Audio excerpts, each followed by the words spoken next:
to Season 4 of the podcast. I'm your host, Amanda Blackwood. If you've never listened to my podcast before, then welcome to you, and please hit that subscribe button. It's hugely beneficial to us podcasters. As many of you know, I wrote my autobiography as a survivor of human trafficking called Custom Justice, but if you didn't know, you do now. Keeping in line with that, this entire season has been focused on interviewing other people who did or plan to write about their own experiences as trauma survivors and how they overcame their past. As much as we all hate commercials, they are a necessary evil these days. That's what keeps the show on the air. You can also show support by purchasing one of my mini books, or donating through PayPal, or leaving a review on whatever platform you listen to this podcast on. You can find the links for the books or donation options in the podcast description, of course, as well as the links to the guest. As always, a portion of the proceeds from this podcast do go to local organizations that help fight human trafficking. Hey folks, welcome back to the podcast. As always, I'm your host, Amanda Blackwood. I have a special guest on today. This episode is airing just shy of the Memorial Day, Peace Officers Memorial Day, which is coming up on May 15th. I just wanted to do kind of a brief intro of what we're going to be discussing today.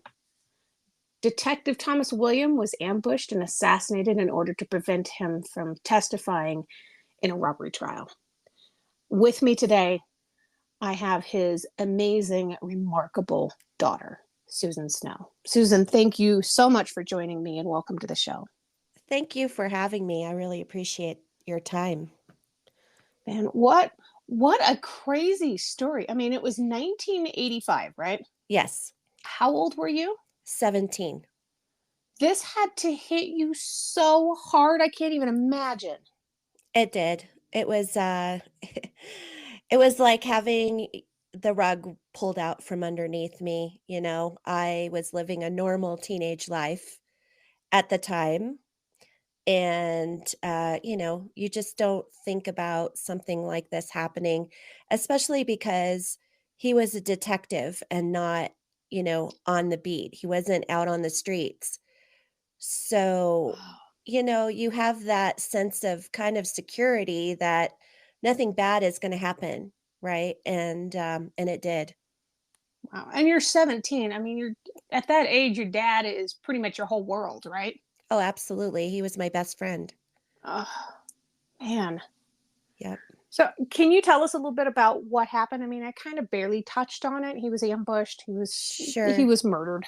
Yes. So on Halloween night, it was Halloween. He had just finished testifying and he went to my brother's school. My brother was 6 years old at the time and he attended Faith Baptist School in Canoga Park. And my dad was picking him up from school.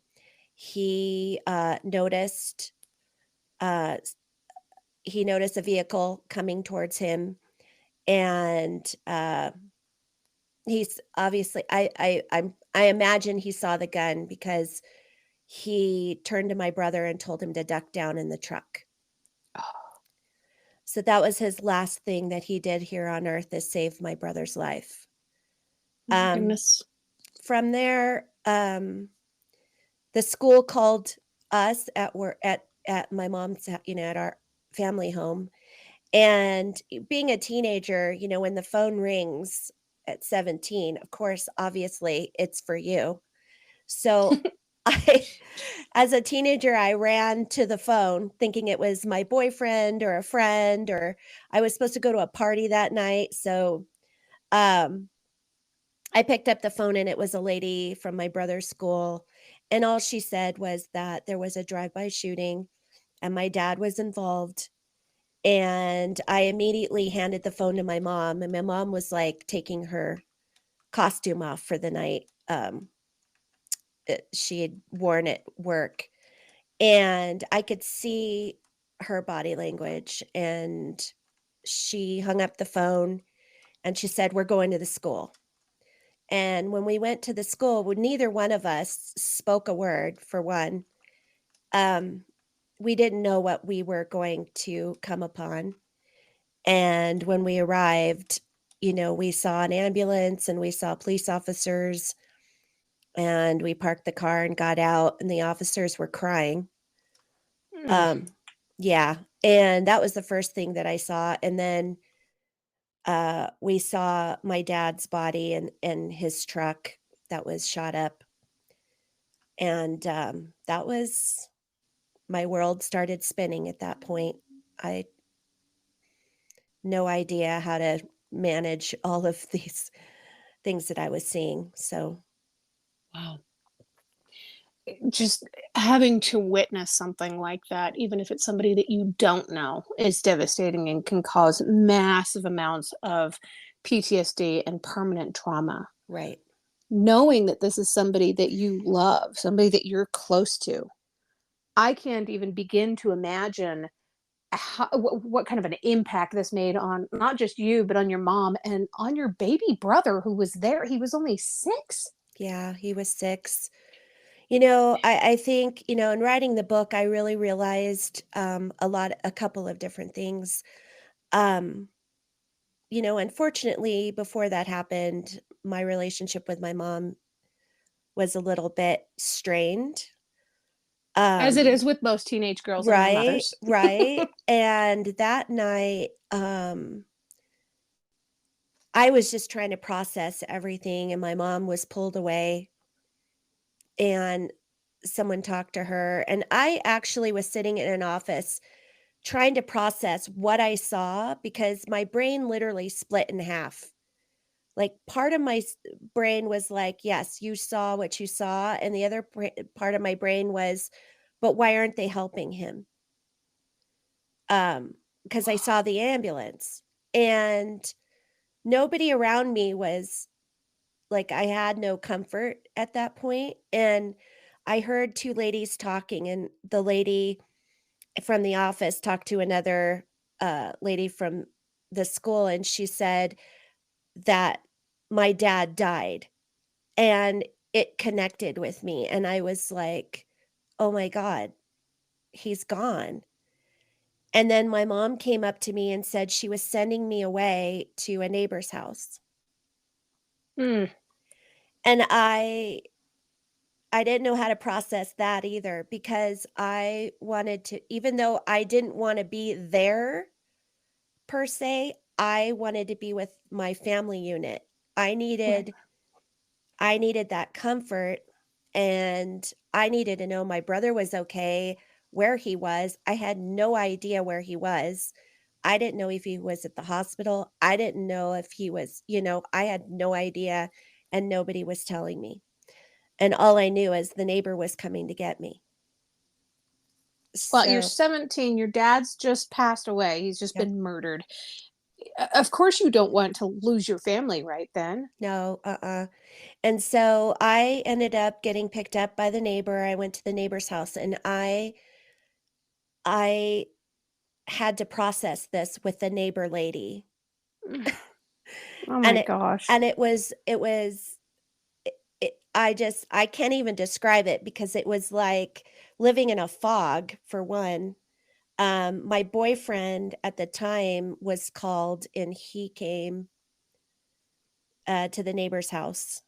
Um, he left work immediately and came to the neighbor's house, and I unfortunately had to tell him what happened. Wow.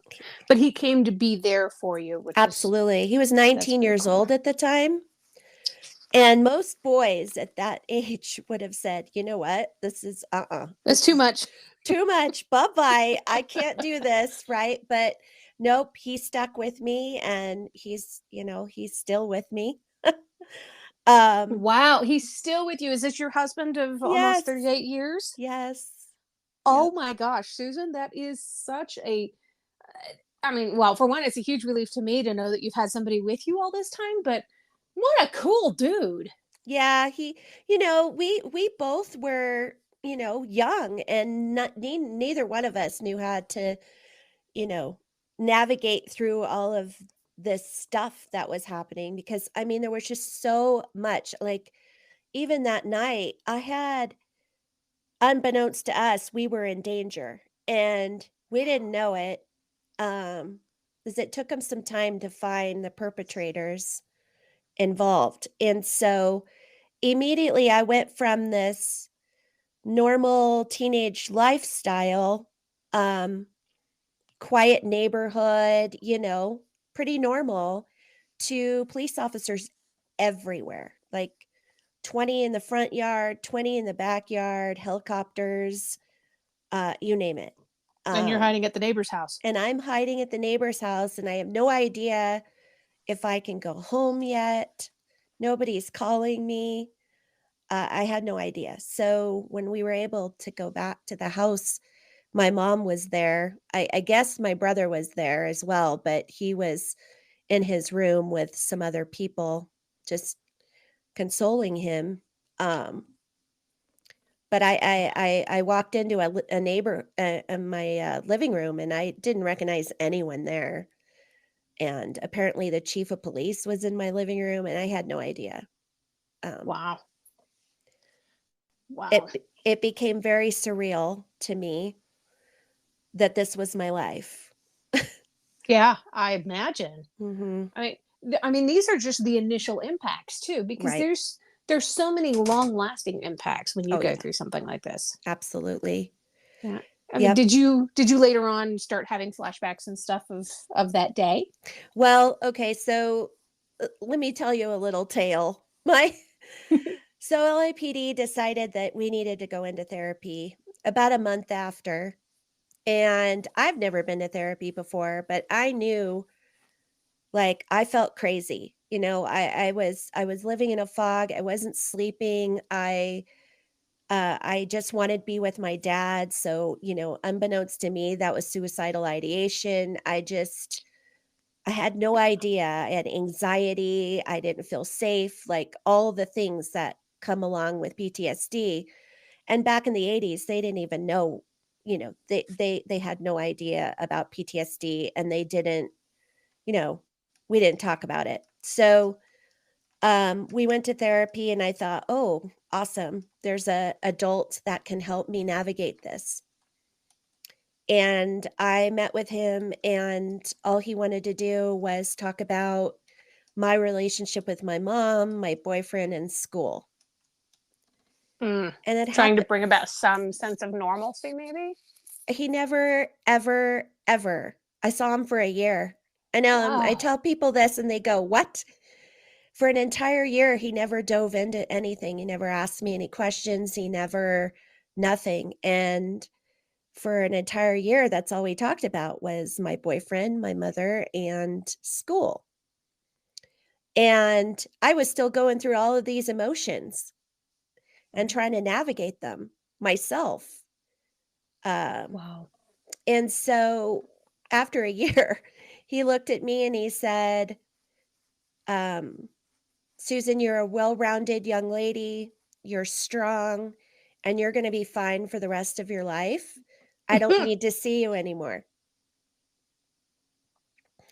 And I walked out of there thinking, oh my God, but I have all this stuff in my head, and I don't know what to do with it.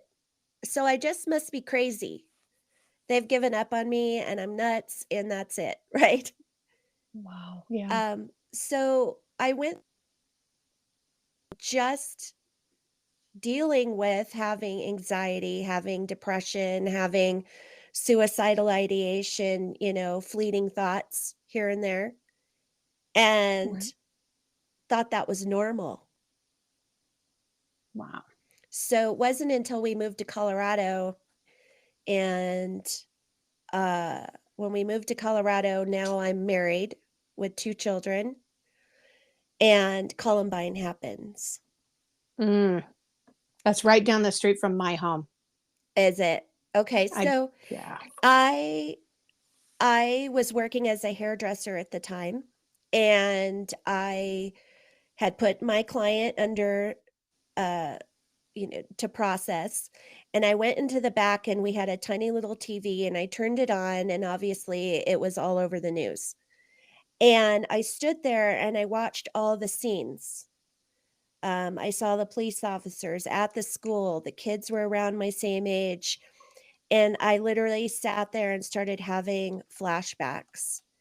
I started getting the anxiety, the panic attack. Um, my coworker came around the corner and nobody knew my story at that time. And she was asking me, she's like, "Are you okay? Because you're white as a ghost and you look clammy. And, Mm. do you live there? Do you have kids that go to that school? Like, what is going on with you?" And I honestly couldn't answer her because I had no idea what was happening to me. None. So for an entire week, I started spiraling back to the same behaviors and the same things that were happening to me when it first happened. And my husband met me at the door one day and he said, "You have two choices. You either get help or I'm putting you in a hospital." Wow. And I chose to get help. And I went to the doctor, and the first thing they did was put me on antidepressants. Do, And do you feel like that helped at all? it took the edge off. That was about it. Yeah. But then he said those words to me: "You need to seek a therapist." And I thought, "Oh no, not again." And, and I told him, my doctor, I said, "Look, I didn't have a good experience the first time. I'm just not sure that another person's going to be able to fix me." And he said, "Just try it. Here's, a name and go try it." I said, "Okay." So I went to this therapist and she sat me down and I told her, um, a very short synopsis of what I was dealing with and what happened to my dad. And she looked at me and straight in my face said, "Everything you've gone through, every emotion you've dealt with, everything since you were 17 is totally normal because you have PTSD." And I sat back in the chair and I was like, "What do you mean? I didn't go to war. I'm not in the military. I'm not a first responder. Like, how can I have PTSD?" And she said, "Well, anyone can have PTSD if they witnessed a trauma or if they, incurred trauma." And Right. that was the start of it. I was like, "Oh my gosh, you mean I'm not crazy?" And she Yeah. was like, "No, you're not crazy. Everything is normal that you've been dealing with." Wow. So I just was blown away. And it was the start of my journey of opening my eyes to my own mental wellness and how I had some excitement around the thought of actually being able to heal. Right after that many years Mm. of having to go through silent suffering. And then, for the people who don't know, in 1980, the American Psychiatric Association did finally add PTSD to the Diagnostic and Statistic Manual for mental disorders and illnesses. But it was still pretty much throughout the 80s, it was still referred to as shell shock or soldier's heart or combat fatigue or war Mhm. neurosis. And we've had these things in our heads for all these years that PTSD can only happen to combat veterans, like you said, first responders, people who have been in these war zone like situations. Right, Well, what you went through was like a war zone. right, But at the same time, you didn't see yourself as a soldier, you saw yourself as the good daughter. right, exactly. Yeah. And And that PTSD was can hit anybody. it can, absolutely. And that was, I think that was a big eye opener for me. Right. Um, and and everybody's trauma is different, obviously, but Yeah. all the emotions that I was feeling and all of, the panic attacks and the anxiety and the depression and the suicidal ideation, that's all a part of it. Absolutely. It's a huge part of it. Yep. You go through something traumatic and you don't know how to process it and you don't want to process it Right. because that makes it real. Exactly. Yeah. So what all did you do to finally kind of get you through this, to move you beyond the trauma, especially after Columbine and being retriggered in such a horrible way. Yeah. Well, I think the first thing that she had me do, and it was a very powerful modality for me immediately, was journaling. Mm-hmm. Putting what was in my head on paper and letting it go. And I didn't realize the power in that until I started, you know, doing the journaling every day. She had me do it every day. And, going back and being able to read that and go, wow, like all that stuff was in my head. And it was such a release for me. And I don't think enough people journal, and I talk to people all the time and who are struggling, and I say, "Do you journal?" And they say, "No." And I say, "Well, it is a very powerful modality for you Yeah. to get it out of your head, put it on paper." And obviously, it's not gonna release it totally, right? It's Oh, yeah. But it is going to take you out of that, um I call it like trying to climb up from a manhole, that you've dropped into. Like, it allows you to kind of start moving towards the light in a good way.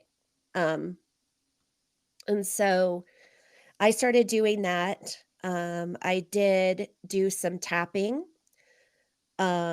which is another modality, a lot of cognitive therapies.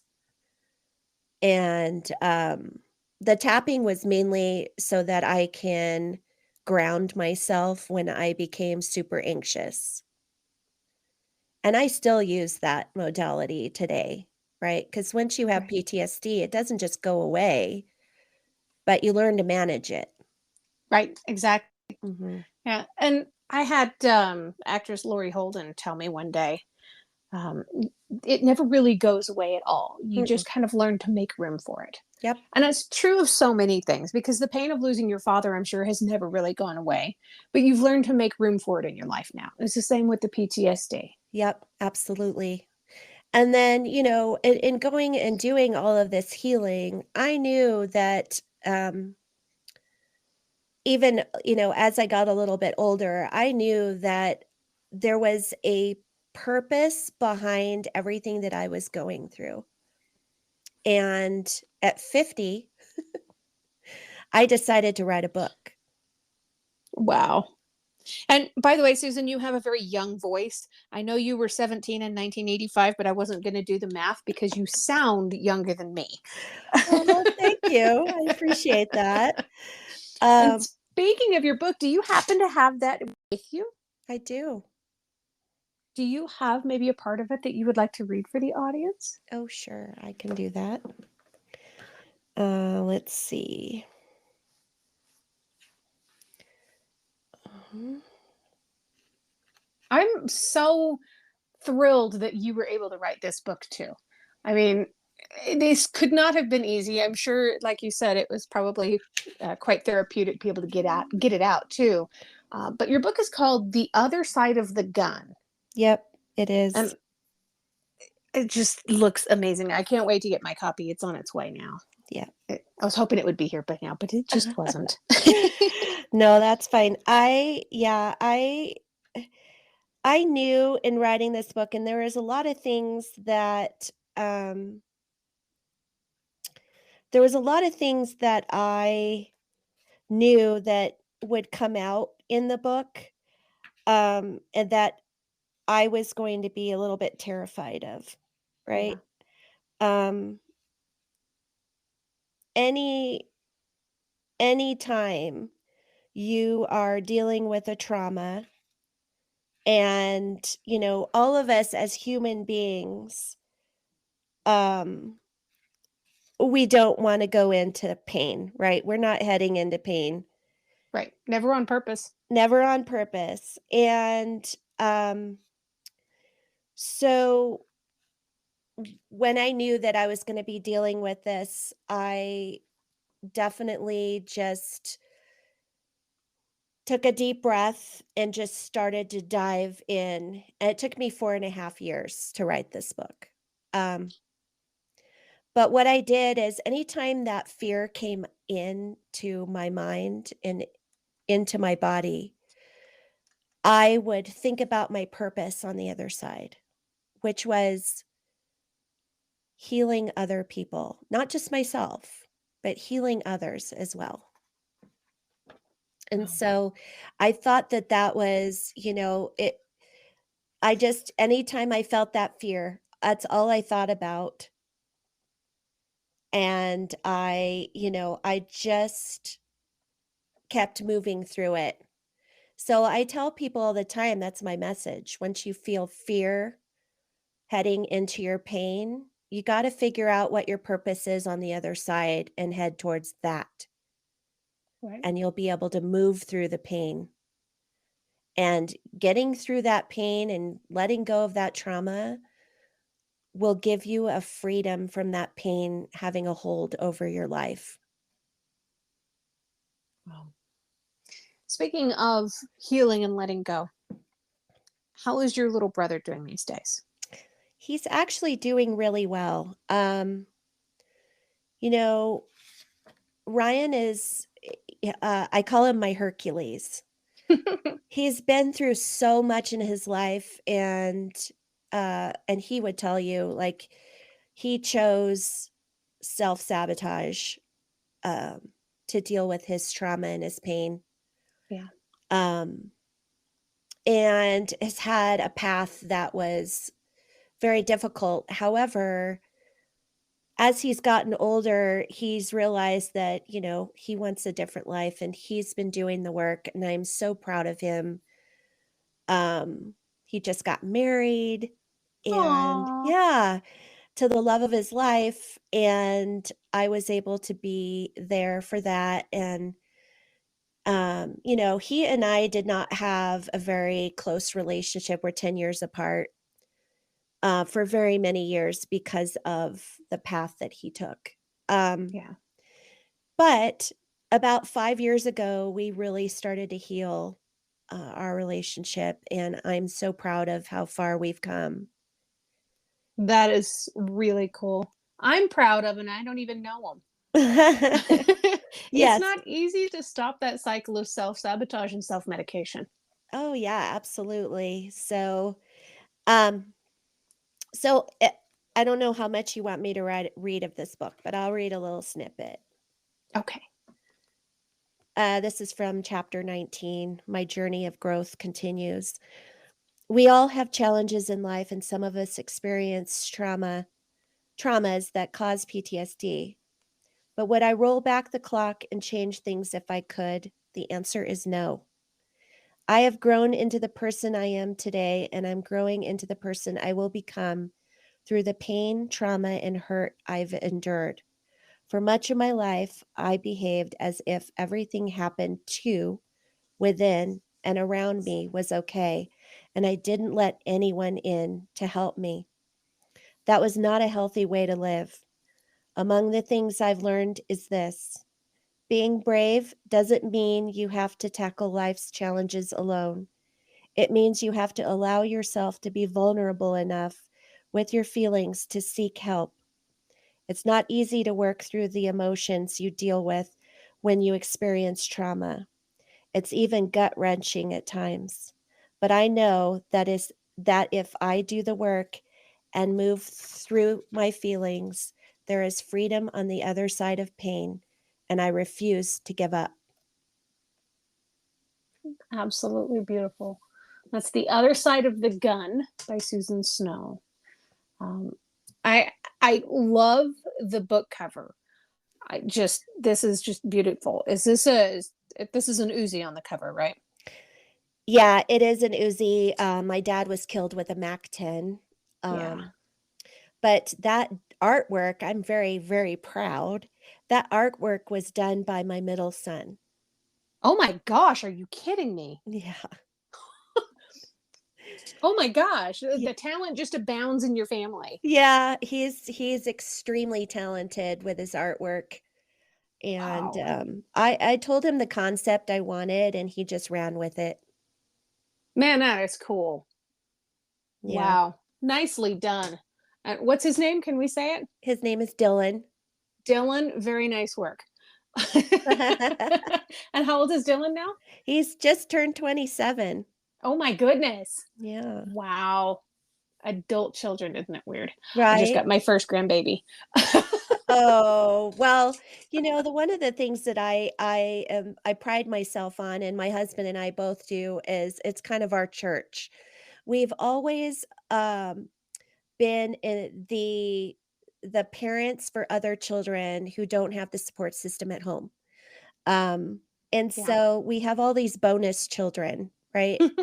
They're friends of our kids, and they've always called us, mama and papa, and now they're having children. And so my friends joke around with me all the time that, some people collect collectibles or tchotchkes, and we collect children, and not in a creepy way, but we collect children, and then those children are having children, so now we're collecting grandchildren.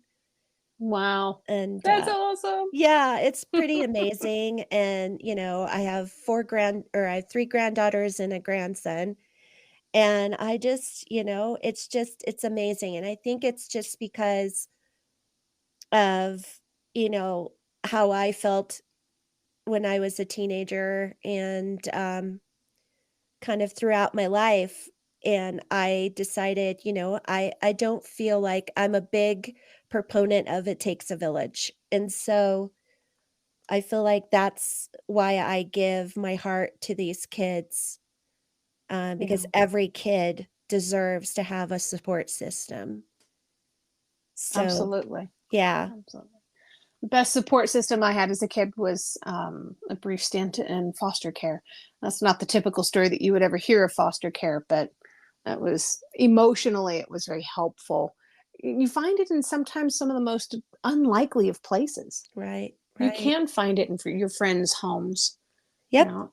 It And doesn't have to be your blood, right? right, Sometimes we're put into situations where it's just not healthy, and so you find your parents and other people. So for me, it was my mother-in-law. My mother-in-law was such an amazing, back then she was such an amazing support system for me. Um, because my husband and I basically grew up together, sort of, right? So she's been in my life for 38 years, and has been a blessing for 38 years. And as she gets older, I make sure that she knows what an impact she's made on my life. very cool. I'm glad you have the opportunity to do that. Yep.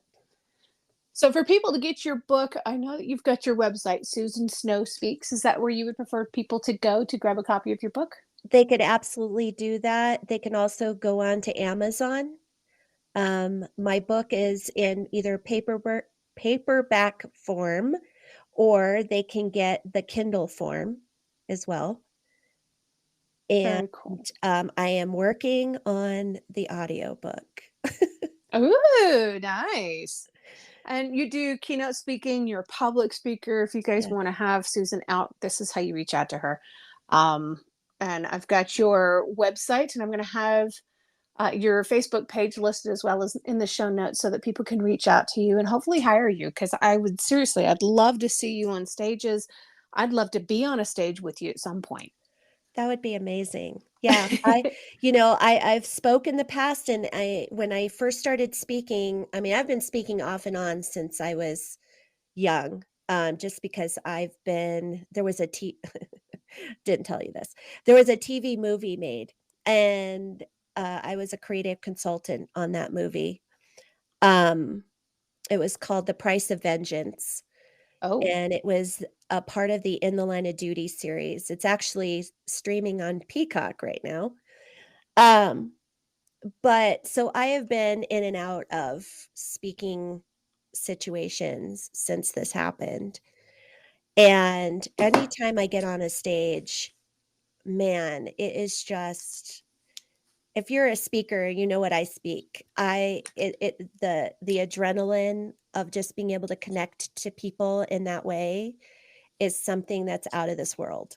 So I can't wait to get on a stage because the Absolutely. energy is amazing. And I'm able to, if I'm able to help one person in that audience, I've done my job, So Yeah. that's my purpose. That's my true purpose, is to get my message out and help others on their healing journey. What a beautiful and triumphant story of being able to overcome this and realizing that no matter how young you were when it happened, it's never too late to fight back against it. Absolutely. Susan, it has been an absolute pleasure being able to talk with you and hang out with you for a little while. Guys, check out The Price of Vengeance on Peacock too, because dang, I'm going to do that probably this evening. That was actually going to be one of my questions: is how would you feel if somebody wanted to turn this into a series or a movie? I would I be love fine. the, Yeah, yeah, I I would be love what fine they with it. did. The Price of Vengeance was a different situation altogether because I Okay. feel like more could have been done. Um, with it was more the movie was more based on what happened prior to my dad's murder, Oh, and then after my dad's murder. Um, it really didn't go into who he was as a human being, and I yeah, really wanted to see more of that part of it. right. Because he was more than just a detective. Absolutely. He was And your anyone dad. who knew him knew what a special human being he was. Yeah. Yeah. Yeah. So this is something that still needs to happen. Yeah, I mean, if there's any screenwriters out there listening, and yeah, I mean, they certainly could turn this into a in fact, people keep asking me when my second book's coming. I Oh, I tell this- them, "Can we just get through this one first, and then, uh, you know, I'll consider writing another one." well, if you do decide to write another one, definitely let me know and we'll have you on again. Because Okay. I mean, what a story you've got, I know. Susan. Susan, thank you so much for today. I really appreciate you. I Uh, love your story of resiliency. Thank you so much for having me. I appreciate your time. Oh, there's always one last question I ask people before I let them go. Oh, sure. What's one thing that you love about yourself that's not related to your physical appearance? Um, I think the one thing that I love about myself is I'm able to be vulnerable and give people the safe space to be vulnerable with me as well. That was beautiful. What a perfect way to end. Oh, man, I didn't know you were right down the street from me. You're here in Colorado? I am. Oh my gosh, I had no clue. Well, we need to have coffee then. Yes, yes, absolutely we do. I think my signature line in my emails has my business phone number, but if you don't mind, I will send you my personal telephone number, which is still an LA area code because I lived out there for 14 years. Um, I'm in the Littleton area. I'm really close to Columbine. Do you live in kind of that same area? I live in Castle Rock. Oh, that's not bad at all. No, Oh my gosh. Yes, we need to get together. We need to sit down and have coffee and just hang out and chat and be people. I agree. Man, I agree. Yeah. I need more writer friends anyway. Yeah. It's funny. My friends are writers. However, they don't write my genre, right? So, um, it was hard. They loved my book, but like the only people that really helped me when I wrote it was my designer. She was amazing because she was like not only just a designer, but she's also a coach. So she like coached me through everything, which was great because I knew nothing. Oh, And wow. then my editor, oh my gosh, she was absolutely phenomenal, and she too literally took me by the hand, and, I mean, my first manuscript review was brutal. Um, I had to leave the state to, like, lick my wounds. I had to go to my friend's condo in Scottsdale for 5 days and lick my wounds and, try to rewrite what she told me, and initially, I had dug my heels in because, when you're artistic, it's even though I knew nothing about what I was doing, I was still learning to trust people, and, I dug my heels in at first, and then I let go a little bit, and I thought, "Okay, this is what she does day in and day out, and she knows what she speaks, so I'm gonna follow her lead," and this book is I'm really proud of it, Yeah. and she really helped me be the writer that I've wanted to be. That is awesome. My editor was a huge help to me too. I'm very, very lucky. I've known this girl since high school. Um, Nice. yeah, I was kind of a high school outcast at the time. She was actually a bit of a bully to me in high school, oddly enough. But years later, she reached out to me on social media and she was like, "Hey, I remember you from high school." It's like, "Yeah, I remember you too." We had Oh my a gosh, that's very, funny. yeah, yeah, we had a really candid conversation about it. And she's like, "I'm sorry I treated you like that. I didn't even realize that I was. I think I was just going along with the crowd, but I think I'm learning a few things about myself." And we became friends, kind of friendly, and Mhm, then eventually it grew from that. I spent a little bit of time not too far from her, where she was raising her kids, mhm. when I was in flight attendant ground school. And she and her kids drove up for my graduation. They were the only people that I ever knew that actually showed up to this thing. Yeah. And it was her kids called me Merida because for some reason one of them couldn't say Manda, and the movie Brave had just come out before that, and I had red hair, Uh-huh. so they called me Merida, and one of them still does to this day, and she's, gosh, that was 10 years ago, so she's a teenager now. That's funny. That's so But funny. this lady is my editor, and when I wrote my autobiography, and it came out, um, gosh, 2 years ago yesterday, as a survivor of human trafficking, she was my main editor for that. And when she was reading it, she was like, "I knew you were going through some stuff in school, but I didn't know things were Yeah, that bad at home." yep. Like, yeah, yeah. And she Well, was you get what I total. say. I mean, I don't say anything in public, try not to on podcasts, especially just because, um, in writing this book, I have severed the relationship with my mother, Yeah. um, and what I realized was it took me 54 years, but what I realized was that my mom is a narcissist, and nothing that I would have said, done, whatever, was gonna be good enough for her. Yeah. When I first started writing the book, I told her I was writing a book, and she thought it was a hobby until I told her I had an editor, and then she said, "Oh, you have an editor?" And I said, Now the panic sets in.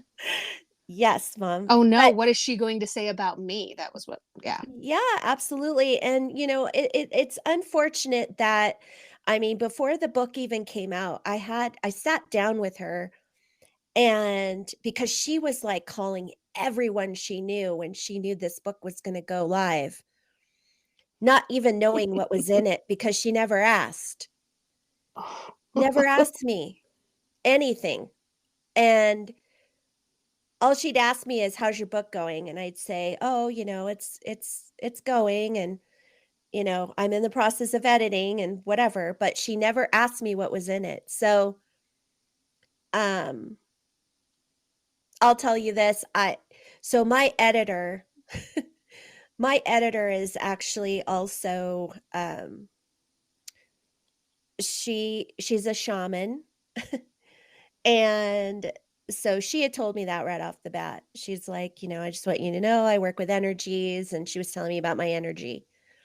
And but when she was editing my book, I realized that she was not only just giving me technical things with the editing notes, but also personal things. Oh. And I thought, well, that's kind of weird. Like, for instance, when I talk about my wedding and how split I was that day, and wondering if my dad was there and if he was proud, if he was excited, whatever he was feeling from wherever he was. And she wrote, your dad was absolutely excited and was so proud of you that day. I know it. And I was like, okay, that's weird. Interesting. Yeah. So when we had our meeting, I asked her, I said, okay, I got to know because you're sending me like technical things, but now you're sending me personal things and I'm just curious, right? And she said, well, I wasn't going to say anything because some people feel different about this, but I'm also psychic. And I can tell you right now that the whole time I was editing your book, your dad was sitting right next to me. Oh. And so we together we're working on this together to make sure that this is the success that you want it to be. And I was like, oh my God. So, and she knew some things that no one would ever know. So I knew she was real. Like this was really the deal. And so when my mom was like, calling everyone and telling everyone and didn't know anything about the book, I sent her a text and I said, okay, my mom is promoting the crap out of my book and she has no idea what's in it. And I'm like, ask my dad what I should do. Ha ha ha, LOL. And she texted me back and said, give me 10 minutes. And I was like, okay. I was kidding, but all right. And then 10 minutes later, she got back to me and she said, first of all, here's what your dad told me. And she was making me laugh because she's like, he's awfully handsome. I said, shut up. I've seen pictures. He Yeah. was. Yeah. She He's a said, good he's looking dude. awfully handsome. And she said, he wants you to know that he's so proud of the person that you are right now. And he's so proud of the book. And he wanted you to know that right off the bat. And I was like, wow, that's amazing. Like, that's absolutely amazing. Cause I always felt like he was kicking me in the rear end to get this book done. Um, and then he said through her that I needed to have a conversation with my mother. And he won't say narcissist, he says self-absorbed. Ah, yes. Uh, and so he's like, your mom is self-absorbed and you need to have a conversation with her before this book comes out. And you need to stay neutral and empathetic. Don't make this about you and don't engage. And I thought, uh, okay, you know, um, I'll try to keep my emotions out of it. But I sat down and I did have that conversation with her and I told her what was in the book. And I told her because there was after my dad was killed and even before I also you'll read I had a foster sister that was murdered before my dad was murdered. So Oh my gosh. yeah, you'll read it. And Wow. yeah, and so she started drinking then. And then after my dad, she started drinking again. And so there was, that side. And so I told her, I talk about it because it's part of my experience. Right. And I talk about how it affected me. And How uh dare you air the dirty laundry? right, exactly. And and I also told her like she literally lost her identity when my dad was killed. Um Wow. it's very sad. It is heartbreaking to me because I feel like she's given the men who took my dad her power by Oh yeah. doing that. Yeah.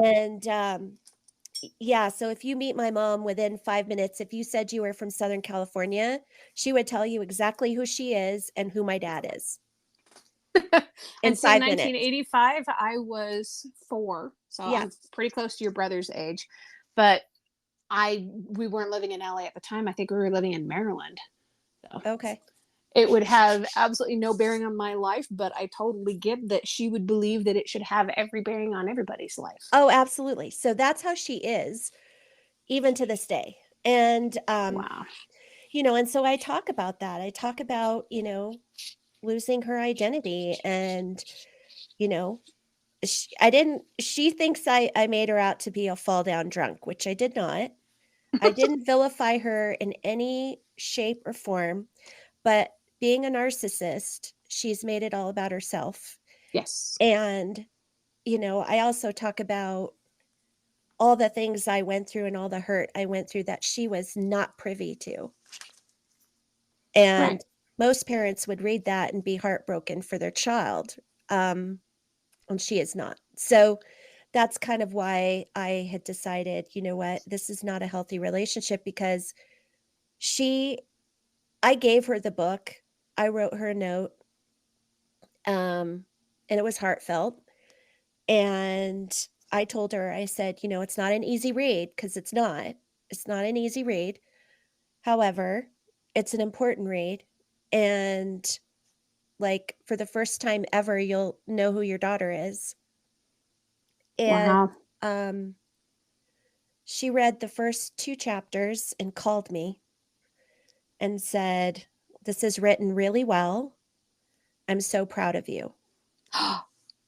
And I said, "Well, thank you." And so in that moment, I took her gratitude in that moment, but I knew she had not moved forward in the book yet, so the jury was out. Right. So I just, I took it for what it was, and then I didn't hear anything back from her ever. And I had to hear it from my brother. And my brother was like, "She's mad. She's really angry. She's really hurt. She's really this. She's taking you out of the will." Um, I was like, this doesn't shock Wow. me. It really doesn't shock me.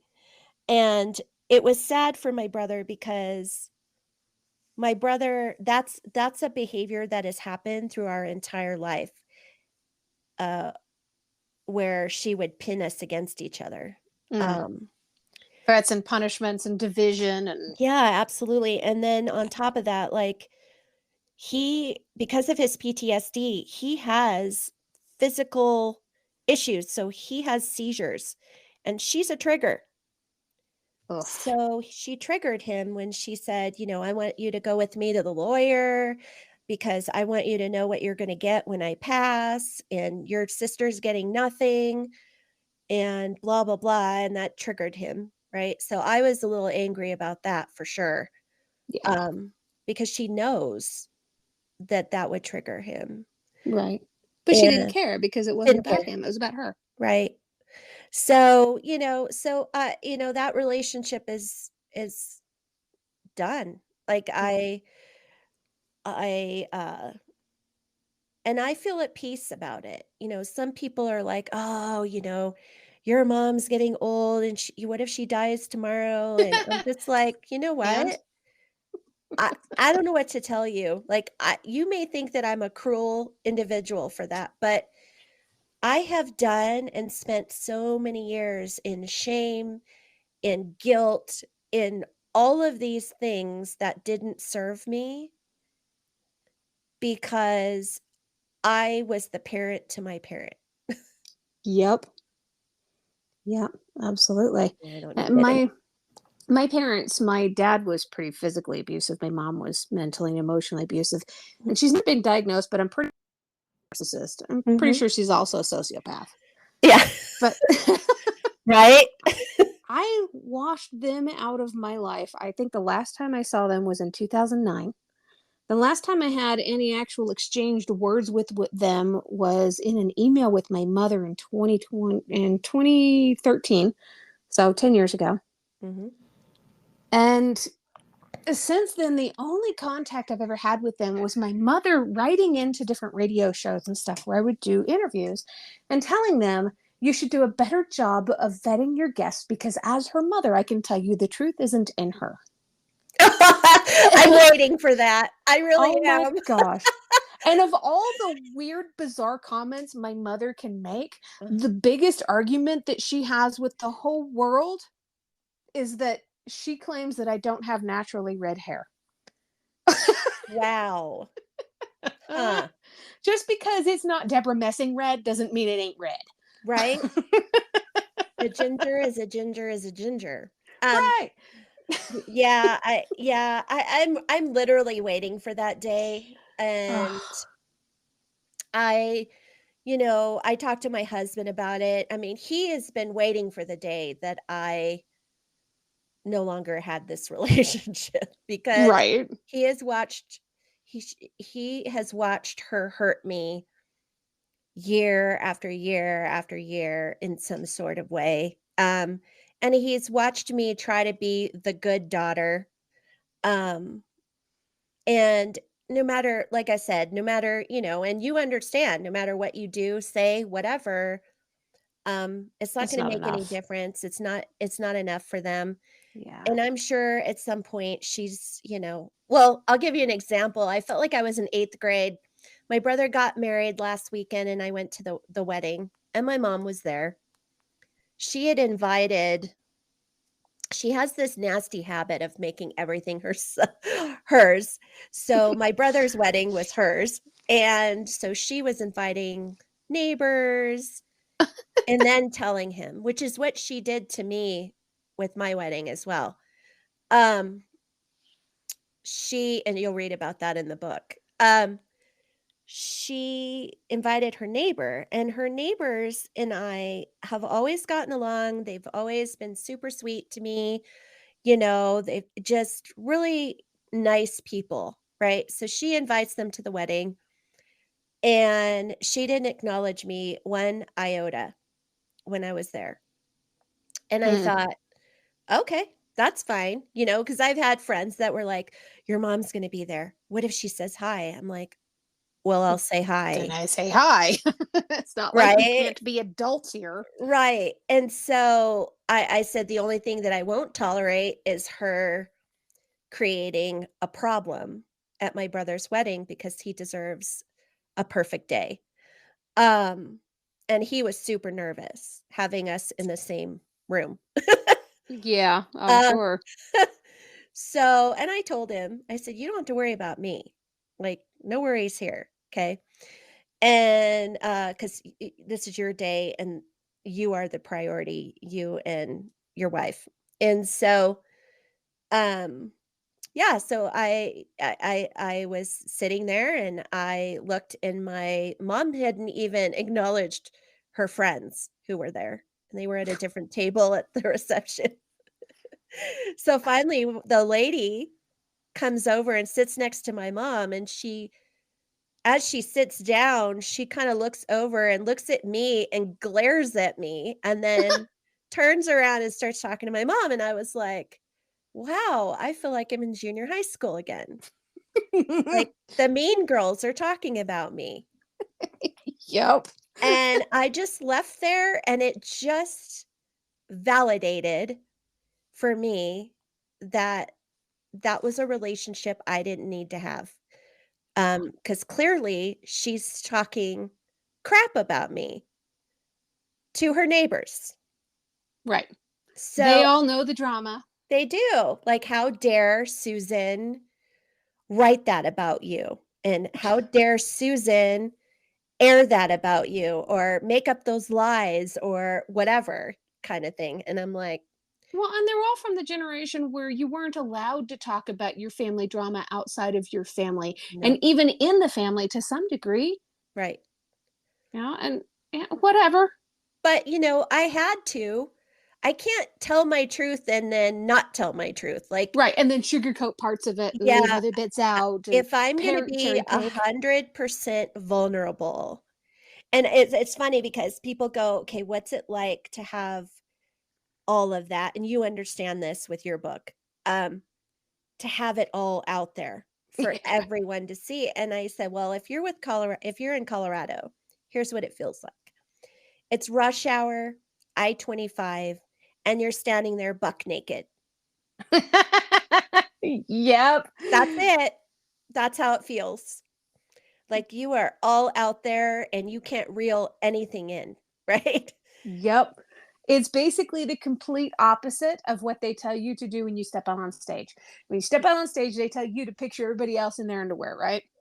Mhm. Instead, it's exactly the opposite. We are ourselves bearing our souls to the world Right. for anybody and everybody to look at us and to make their own judgments based on what we have told them about us. Right. Exactly. And you have to be open to, like, when I wrote the book and put it out there, I said, not everybody's going to accept what I have to say. Not everybody's going to like what I have to say. And so, I know that on Amazon, I've got 27 uh reviews, and I got my first not so great review, and people like blew up my phone and they were like, "Oh my god. Oh my god, are you okay?" I'm like, "What?" And they're like, "Oh, beach bunny babe just said blah blah blah blah blah." And I was like, "You know what? It's fine because whatever was in my book triggered her." Yeah. And and because of what she said, I know who she is. Mm, And I know who she is and it triggered her. So that's not a bad thing, guys. That's a good thing, yeah. because something what I said in my book triggered her behavior. Right. And she needs to examine that. And I was laughing because she gave me a 3.5. And I Still was a like, relatively decent review. "Wait a minute." Like, and the beginning of her review was like, "Oh, I felt for her and I felt for her family and blah blah blah blah blah." And then the second part was, "But she talked about this and blah blah blah blah." I was like, "All right, well, that what you just said told me who you are." Yeah. Yeah. And so I was laughing because I'm like, "Guys, it's going to be okay." I even made a post on social media and posted the review. And I said, "Look, this is not a bad thing, guys. Like, if someone says something bad about you, I'm not going to like turtle in a corner. You've got to take the good with the bad, Right. and you need to be open to it and understand that not everybody's going to love you. Not Right. everybody's going to like you or what you have to say. So you got to have some thick skin." And if you get really creative, you can actually turn those moments into great marketing opportunities too. It's like last year in June, I came out with a historical fiction book that's kind of loosely based on my grandmother's story. And I said it was inspired by her true story because it really was. Uh-huh. I had an uncle that I hadn't seen in over 20 years drive over 1,000 miles to jump in my face and to confront me and try to threaten my husband. You better believe I took photos and videos and used that to my advantage. And then day, I sold out at my book signing. Wow, that's amazing. Yeah, you can spin it. You can use that. Yeah. I am learning, like, this whole marketing thing, Lord have mercy. Yeah. I mean, I'm jumping on podcasts. I've done, I think you're my 8th podcast since November of last year. Oh, wow. I've been on this podcast kick. And and it's a whole different animal. Yeah. Um but I look at it as it's helping my speaking resume. So, um, but just getting the book out there and being self-published, it's difficult because You can't get into the big boxes. I mean, it's not that you can't, but it's definitely a whole lot of hurdles. Well, I I have some hints and tips for you there. Sure, Um, I will if take you're them. if you're wanting to do book signings at like Barnes and Noble, Yep. it's hard to get your books permanently stocked on the shelves. But if you go through Draft 2 Digital, that's draft and then the number 2 digital.com, and do the self publishing through them also, you have to make sure that your prices are the same there as they are Yep. on Amazon. Yep. Otherwise, Amazon throws a fit. But it publishes to paperback and Nook for Barnes and Noble through Draft to Digital, and then you can reach out to them and say, "Hey, I just had a book released. I'd like to do a book signing in your store," and they will order like a set of 5 or 10 books, depending on the location. And you go in, you set up your little table for a few hours, and you do your book signings, and then you go. Huh. Draft to digital. Yep, draft2digital.com. That's the number 2. Okay. I will look into that because I am on Ingram Spark. Okay. Uh-huh.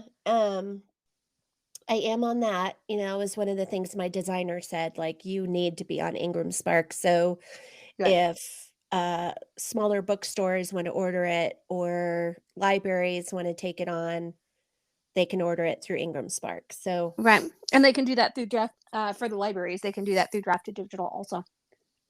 oh, interesting. So the more platforms you have, the better off you're going to be. Yeah, I wasn't even aware of Draft 2 Digital, so I will look into that. Yeah. Definitely. They don't do a whole lot of advertising, Uh-huh. and that's great because it keeps the supply up and the demand it keeps the demand up and the supply down. If you've enjoyed tonight's episode, please make sure you check out the episode description. There you'll find links on how you can learn more about this guest, links to connect with them on social media, and how to support the podcast. Remember, I don't get paid to do this. My boss is a bit tight-fisted. I can say that. I work for myself. In short, this show really is all about the guest. If you've enjoyed their interview, please feel free to let them know. You can also tune in to my other podcast, Growth from Darkness, which is co-hosted by a lovely lady from Australia. We talk about what trauma responses are and healthy ways to move beyond the past. For more information, just go to growthfromdarkness.com. You can also follow us on Facebook at facebook.com/growthfromdarkness.